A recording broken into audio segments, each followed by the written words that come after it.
My husband's partner decided to get back at him by using me, but everything turned out the way no one expected when she came into the office. And now I'll tell you everything in order. The wine glass shattered before I even realized I had thrown it. Red liquid splattered across the white tablecloth, dripping onto the hardwood floor in thick, slow drops. My chest rose and fell in ragged breaths as I stared at the mess, my fingers still clenched into fists. 15 years. 15 years of marriage, of loyalty, of waiting. And for what? Upstairs, I heard the shower turn on. The soft hum of water against tile. No hesitation, no guilt. Mark had come home, glanced at the candlelit dinner I had spent hours preparing, muttered long day, and walked straight past me. No flowers. No card. Not even a damn happy anniversary. I stood there, frozen, while the smell of rosemary chicken and red wine filled the empty dining room. The house felt like a tomb. And suddenly, I couldn't breathe. Grabbing my coat, I stormed toward the door, barely registering the cold metal handle as I yanked it open. The Chicago air hit me like a slap, sharp, bitter, freezing.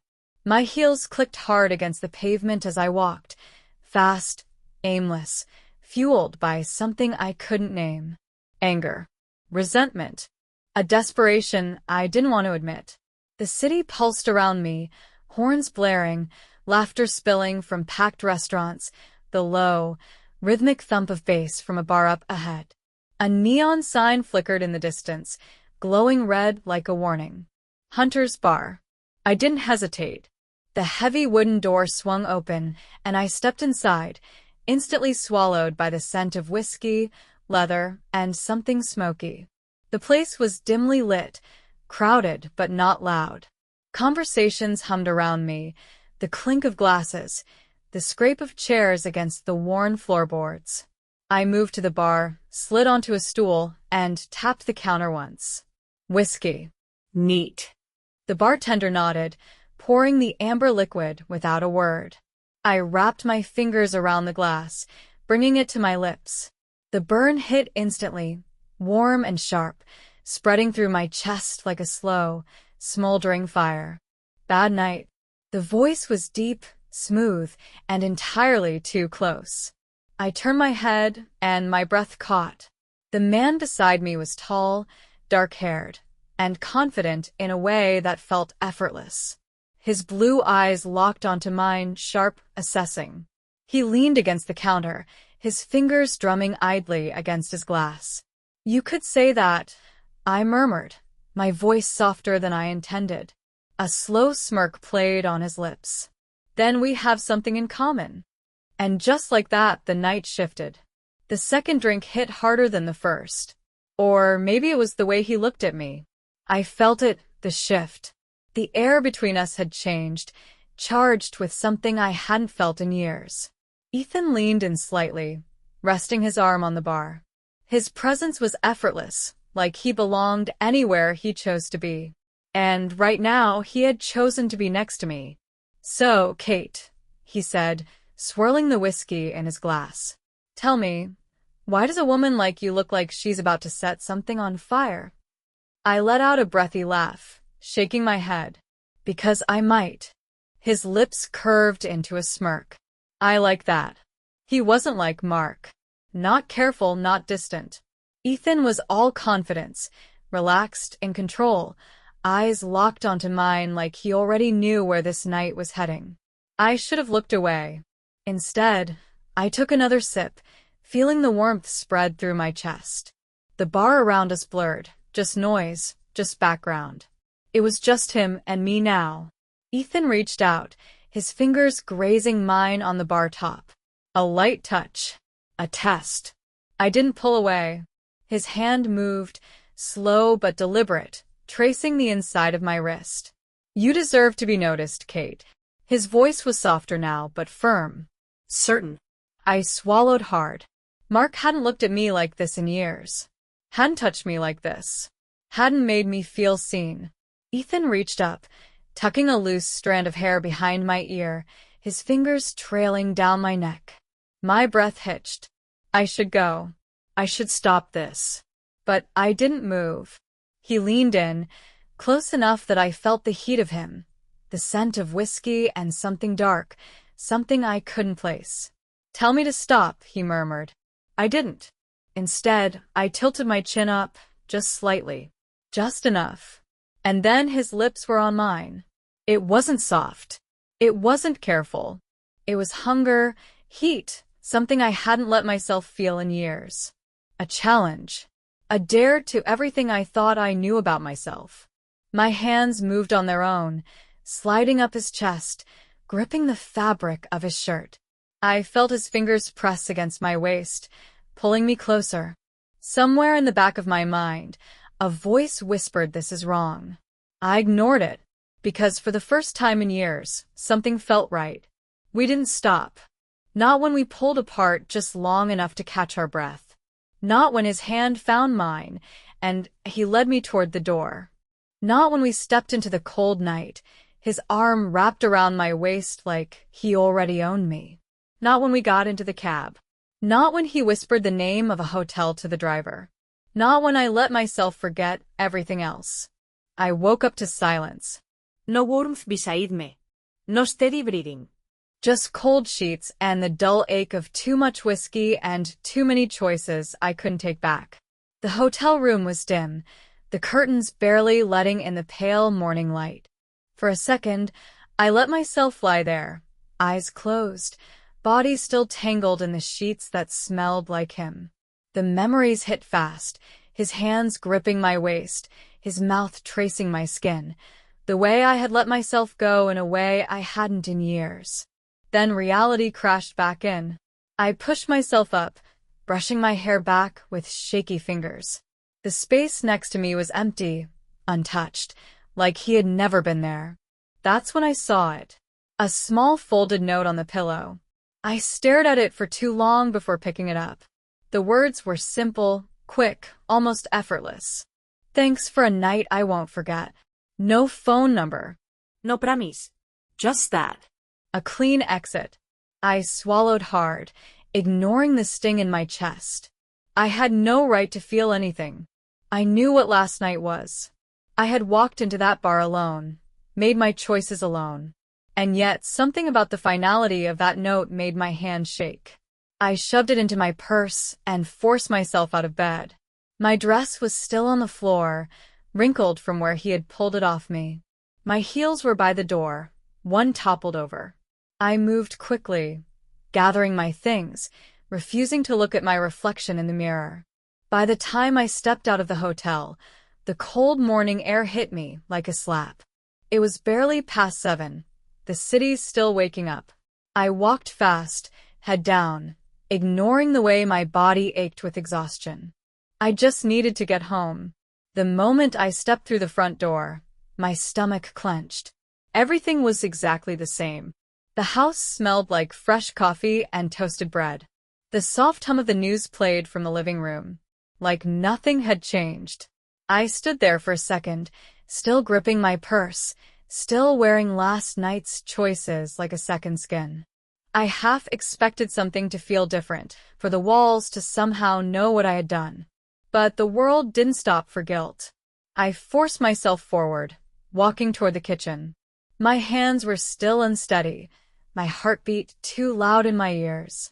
Mark was already sitting at the table, like always, newspapers spread out, coffee in hand. He didn't even look up as I walked in. Just another morning. I moved to the sink, turning on the cold water.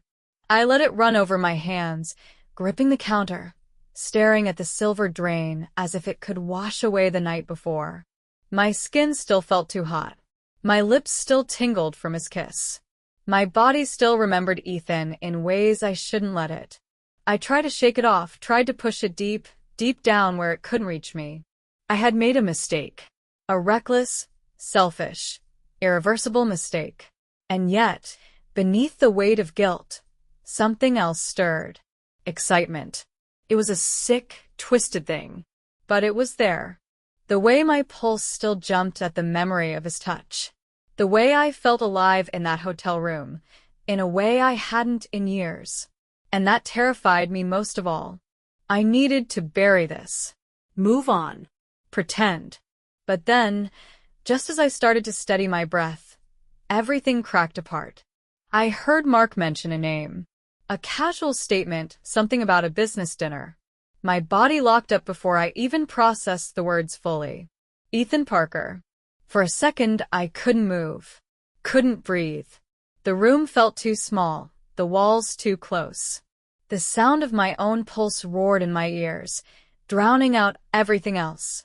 It had to be a coincidence. It had to be. But deep down, I already knew the truth. This wasn't over. I spent the entire day pretending I wasn't unraveling. Every time I thought about the name, Ethan Parker, a fresh wave of nausea rolled through me. I forced myself to move through the motions. Shower. Dress. Apply makeup with steady hands even though my stomach was in knots. I told myself it had to be a coincidence. That when Mark's new business partner walked through our door tonight, it wouldn't be him.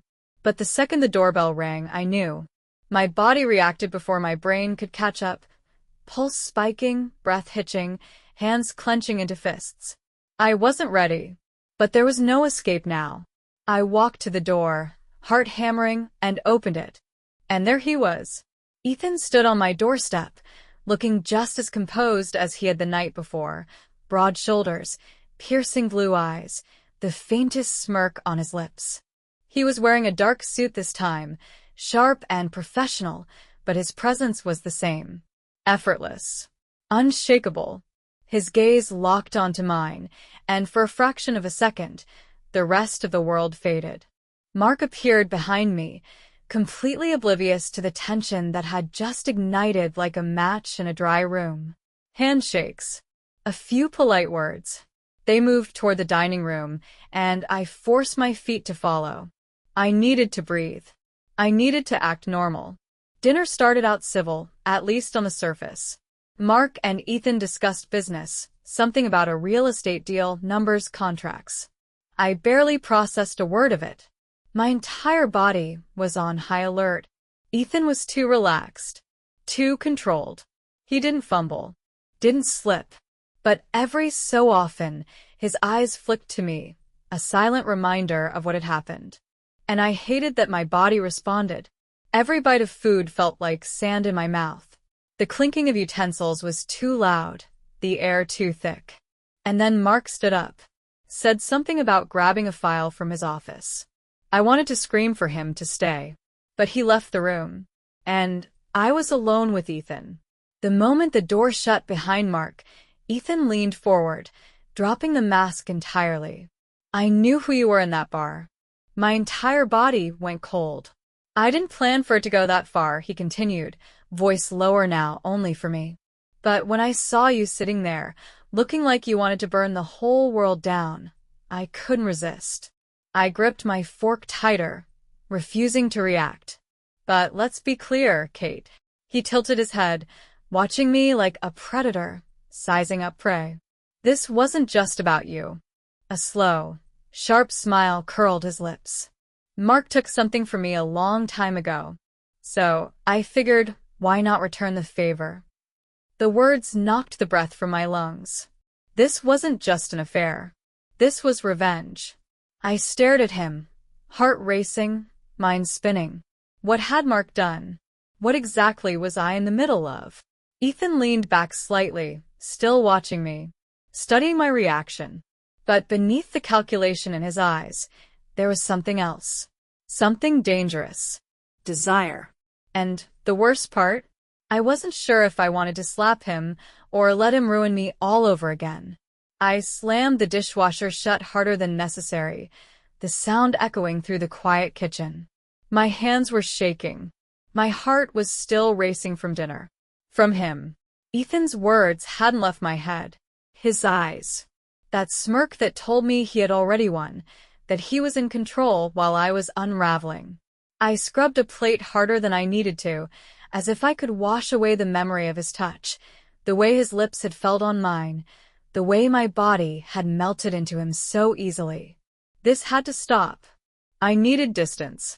For the next few days, I avoided Mark more than usual, but more importantly, I avoided him. I refused to give Ethan the satisfaction of my attention. At dinner, I barely looked at him. At meetings where he and Mark spoke in the study, I made excuses to be somewhere else. But he wasn't making it easy. Ethan was everywhere. I caught his reflection in shop windows when I ran errands. I felt his eyes on me at restaurants when I had lunch with friends. He was at the gym at the same time as me, stretching before a run, watching me in the mirror like he could read my thoughts. Everywhere I turned, he was there, watching, waiting. And the worst part? I felt him, like a ghost under my skin, like a fire I couldn't put out. Then one night, long after Mark had gone to bed, I heard it. A knock. Soft. Deliberate. I froze in the hallway, my pulse hammering so loudly, I thought I might pass out. I already knew who it was. My fingers trembled as I reached for the doorknob. And then I opened it. Ethan stood in the dim glow of the porch light, his suit slightly rumpled, his tie loosened just enough to tell me he had been drinking. Or maybe he was just drunk on something else. "I can't stop thinking about you," he said. His voice was raw, deeper than usual. My breath caught in my throat. I should have slammed the door. I should have told him to leave, to never come back. Instead, I stepped aside and let him in. The second the door clicked shut behind him, his hands were on me. There was no hesitation. No pretense. Just hunger. We crashed into the wall, my back pressing into the cold surface as his mouth claimed mine. It was fast, desperate, nothing careful about it. His fingers dug into my waist, my hands tangled in his hair. I knew this was dangerous. I knew it was wrong, but I didn't care. That night, we didn't talk. We didn't need to. We lost ourselves in each other. And after that, we didn't stop. The stolen moments became an addiction. We met in places where no one would recognize us.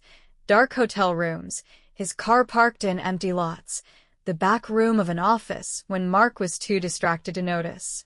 Every touch was fire. Every second was reckless. Every time I told myself it was the last time, I knew I was lying. Because the truth was I didn't want to stop. And neither did he. It was late. The house was quiet. But something in the air had shifted. I felt it before I even turned around, a presence behind me, heavy, unmoving. My grip on the water glass tightened as my breath hitched. When I finally looked up, Mark was standing in the doorway. His expression was unreadable, his body too still, but his hands told the story. One hung loosely by his side, the other clutched something small, crumpled, almost unrecognizable at first. But then he lifted it just slightly, just enough for the dim kitchen light to catch the image. A photograph. My stomach twisted so violently, I thought I might be sick. I didn't need to see it up close. I already knew. It was me and Ethan. A moment that shouldn't have been captured. His hand on my waist.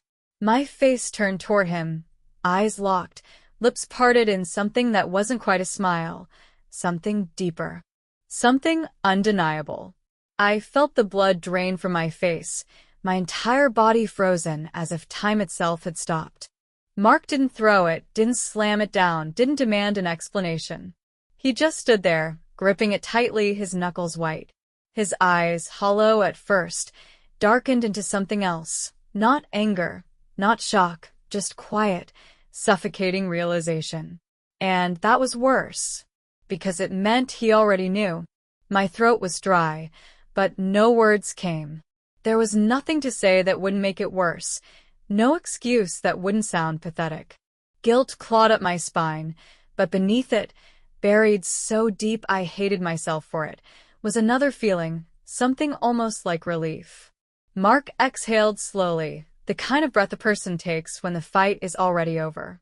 Then, without a word, he turned and walked away. I stood there, heart hammering, listening to the sounds I had never expected to hear. Footsteps on the stairs. The sharp slide of a drawer. The unmistakable zip of a suitcase being opened. He was packing. The realization hit like a punch to the ribs, but I still couldn't move. My feet felt rooted to the kitchen tile, my limbs heavy, my mind blank.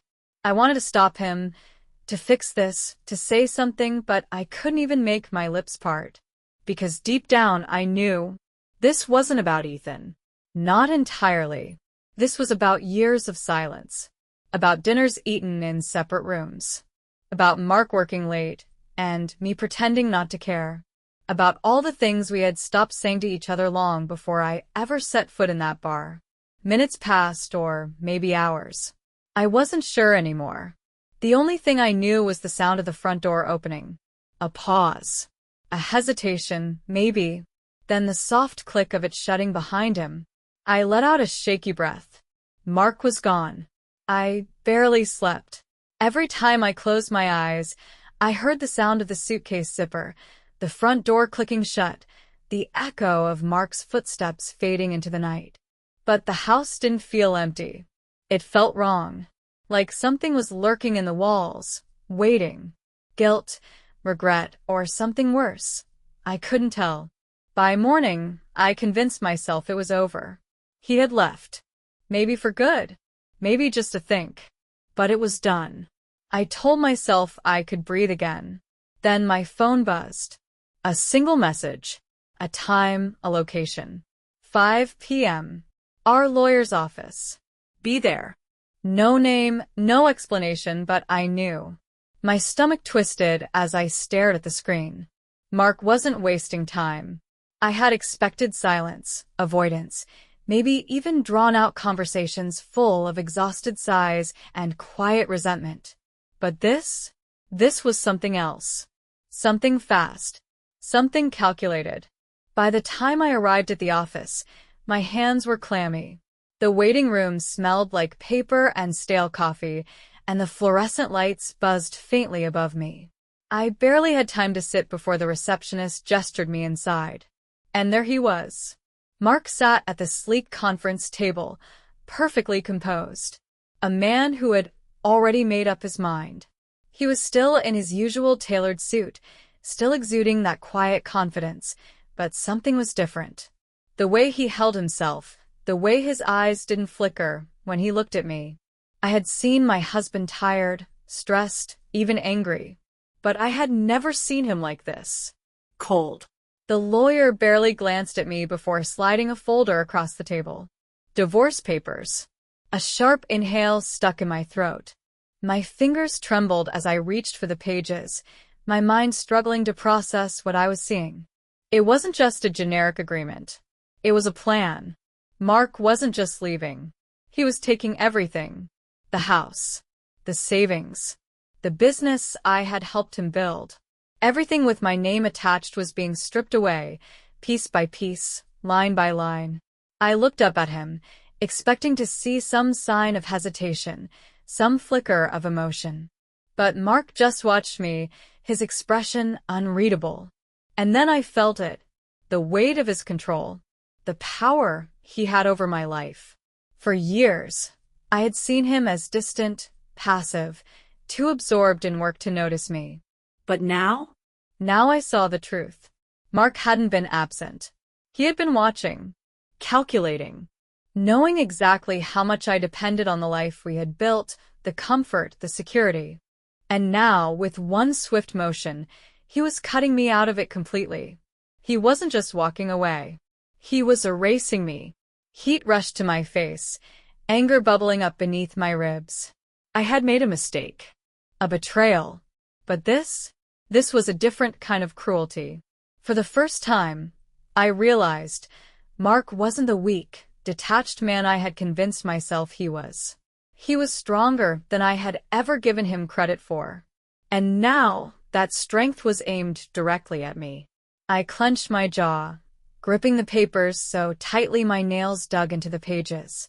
This wasn't just a divorce. This was a war. The silence stretched between us like a loaded gun. Mark sat across from me, calm, unreadable, watching as the weight of the divorce papers settled on my chest like bricks. My hands trembled as I gripped the edges, my pulse hammering against my ribs. I wanted to throw them in his face, wanted to scream, to hurt him the way he was so effortlessly dismantling my life. But the worst part? I knew why he was doing it. And deep down, beneath the anger and betrayal, something twisted inside me. Guilt. I had spent so long convincing myself I was the victim, that he had been the one to disappear first, to stop trying, to leave me in the dark while he buried himself in work. I had told myself I deserved more, that I had the right to take it. But now, sitting in this cold office with the truth staring me in the face, I wasn't sure anymore. Because Mark wasn't angry. He wasn't broken. He wasn't lashing out like a man who had been blindsided. He had been waiting for this. And when he finally spoke, his words shattered what little was left of my self-righteousness. "I should be thanking you," he said, his voice smooth, detached, as if he were talking about a business deal rather than the destruction of a 15-year marriage. "You saved me the trouble of being the bad guy." My stomach turned to ice. What the hell does that mean? My voice was barely above a whisper, but the venom was there, sharp and cutting. He leaned back, studying me like I was a puzzle he had already solved. "You think I didn't know things were broken, Kate? That I didn't feel the same boredom, the same emptiness? You just got there first." The words hit like a slap. My fingers tightened around the papers, crumpling the edges, my breath coming short and sharp. He wasn't making sense. This wasn't how it was supposed to go. He was supposed to be the betrayed one. The one drowning in regret while I sat here trying to justify my actions. "You." My throat closed up, bile rising. I couldn't even finish the sentence. Mark let out a humorless chuckle, running a hand through his hair. For the first time in years, he actually looked alive. Like a man shaking off a weight he had been carrying for far too long. "Did you think you were the only one?" His voice was quiet, but it sliced through me like a knife. "Kate, I've been unfaithful for years." The air was sucked from my lungs. Everything around me blurred. The office walls, the sound of a phone ringing in the background, the slow tick of a clock somewhere behind Mark's head. I felt like I was falling, but there was no ground to catch me. I opened my mouth to deny it, to scream that he was lying, that this was some kind of twisted revenge, but I saw it in his face. The truth. "No," I whispered, shaking my head. "No, you're just saying that to get back at me." Mark's lips curled into something that wasn't quite a smirk, wasn't quite pity. "Believe what you want," he said simply. My heart slammed against my ribs, my pulse roaring in my ears. He was lying. He had to be. But the second the thought crossed my mind, something dark and ugly reared its head inside me. Memories I had ignored. Late nights at the office. Business trips that stretched longer than necessary. The way he had stopped touching me first, had started sleeping farther away in bed, had begun treating me like a roommate instead of a wife. Had I really thought I was the only one who had noticed how dead our marriage had become? I wanted to scream at him, wanted to call him a liar, to throw something, to make him the villain so I wouldn't have to look at myself any longer.